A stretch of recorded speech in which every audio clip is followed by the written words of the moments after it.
Hey everybody, this is Joe. I'm here in my Houston, Texas garden. I'm in zone 9A and I am giving you a look at my front yard garden, which has got a lot of native Texas plants in it. And so I thought I would show you what's doing really nicely in this massive heat and drought wave that we are having here. It's been over 100 degrees almost every single day for 2 months, and it has not rained in 2 months, and so it's doing well, particularly, of course, the native Texas plants, which is what I would have expected. So let me show you. I've got yarrow, which doesn't look great, but it's alive and it's got some nice little new growth on there. And this is the cultivar there, which is not doing quite as well. And none of my big penta is doing very well. It doesn't seem to be blooming. It's alive, right? This one's kind of fallen over, but it's got buds, but I don't know why it never seems to bloom like it should. So it's kind of strange. I haven't quite figured that out yet. Now here is the Mystic Spires salvia, which is my favorite. I think it looks really pretty. But also in here is a native salvia called Salvia farinaceae, and it is looking really pretty with no care. I think that the Mystic Spires takes much more needs much more water than this native one does. And I like this one. I think it's a prettier plant, but I'm gonna try to add more of that Salvia farinaceae into my plantings, into my garden. It gets nice and tall, and it can take the heat and the drought. My little Belinda's Dream roses have never been happy. I do not know why. They have never been happy, and they're supposed to be just super great for Texas.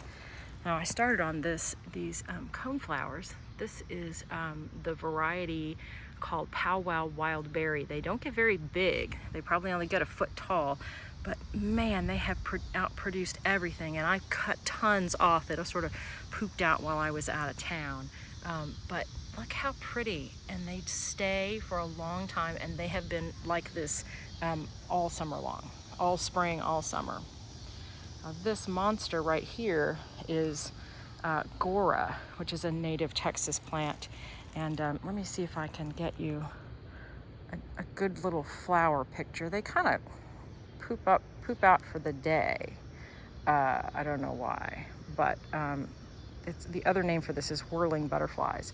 And you guys know, if you've seen my videos before, you know I like floaty things, and I love how they float around at the end of their stems.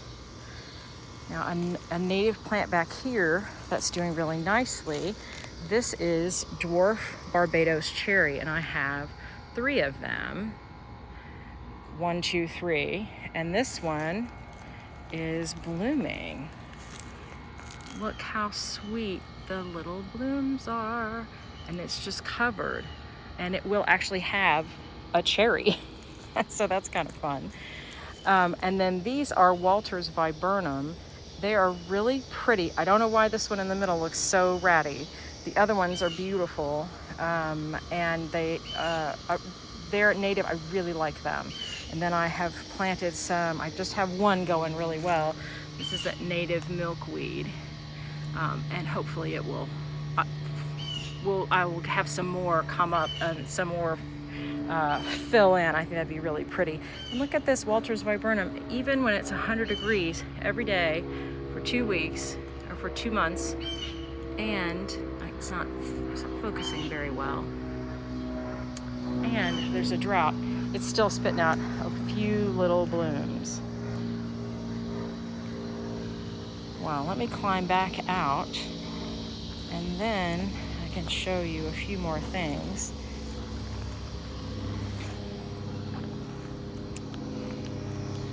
So here I have tried the dwarf variety of Salvia leucantha. I've never grown it before.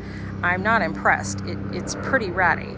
but it's the first year, so I'm giving it another year before I decide that I don't like it, but I'm not impressed so far. And but that's a native, this is a native R because it's a cultivar that made it smaller. This is blue mist flower, and when I dug it up and put it in the backyard, a little chunk, I just missed it, and it has just filled in really pretty. So look how pretty that is, and this is mostly sun, almost all day sun, and it's been great, and I know it is a favorite of butterflies as well. Now this giant monster, this is 3 porterweeds, and they are under a crepe myrtle so that they do get some shade, but I think they look just terrific for the heat and the drought that they've gotten. And they have, these are purple, and they have little purple flowers. Let's see if I can get this to be in focus for you. But they have these long bloom spikes, which are kind of funny, but they just bloom a little bit along it every day. And so it's kind of a weird little plant, and I've seen them really magnificent. I have never gotten mine to be magnificent. I don't know why. The plant is very happy, but I'm not getting, I've got 1 little flower instead of 2 inches of flower. And so I don't know. If you have any advice, please put it in the comments. This is my Salvia leucantha. That's the regular size. I have it in one of those little sort of bird cages from Gardener's Supply. And so I'm trying to keep it compact so that it won't fall over. And so it's all right, but it's not anything to write home about. And then I've got these 3 native pink muley grass that are looking really good for being their first year. And this one is already putting on its little inflorescences, and you can see, I think, how that pink that is. Isn't that sweet? I love that. Here's more of the Salvia Mystic Spires, and boy, can you tell the difference. This chunk right here that's kind of yellow, that sticks out into the sun past this tree, and guess that's east, right? So I get blasts with sun in the morning, but 2 feet back where it's in the shade behind the tree, it's protected a little bit. It looks so much better and is so much prettier. And as you can see, the bees really like it. It's doing nicely. Let's see if I can get him in focus for you. And then let me walk around my Cape Plumbago. We're just calling it alive. I'm not thrilled with it. It's not thrilled to be there, but it's alive. My rose is taking a little pause. It is not blooming. And I've got these huge Jane magnolias, and then there's another one that's I don't know what variety it is. It was mismarked. And they're okay, but you can see they sure have some burned. I've really not had this happen that I recall. So they're all right, but they're taking a hit with this heat. But I made sure to water them yesterday. This is a white mist flower. It's never bloomed. I probably have it in too much shade, but the plant looks good, and so I'm very happy to hopefully get that going and maybe spill out and have white flowers. Here you can see, look at this monkey grass. That tells you what kind of heat we're getting from the driveway. This is my neighbor's driveway. Gosh, it's never done that. This is what's that called? Lyre leaf sage. It's blue. It's native. I never seem to be able to have a blue flower to show you, but it lives in the shade and self-seeds fairly easily, I think. I haven't had a lot of it come up, but I have a lot of mulch it would have to get through. And then I've got these are my little peppers. These are poblano peppers, and I was gone, and so nobody picked them. So they're usually, you don't want them to be red. this beautiful thing is the native wax myrtle that we put in about maybe 5 months ago, and I'm making sure it gets watered, but it seems to be doing fine in this heat.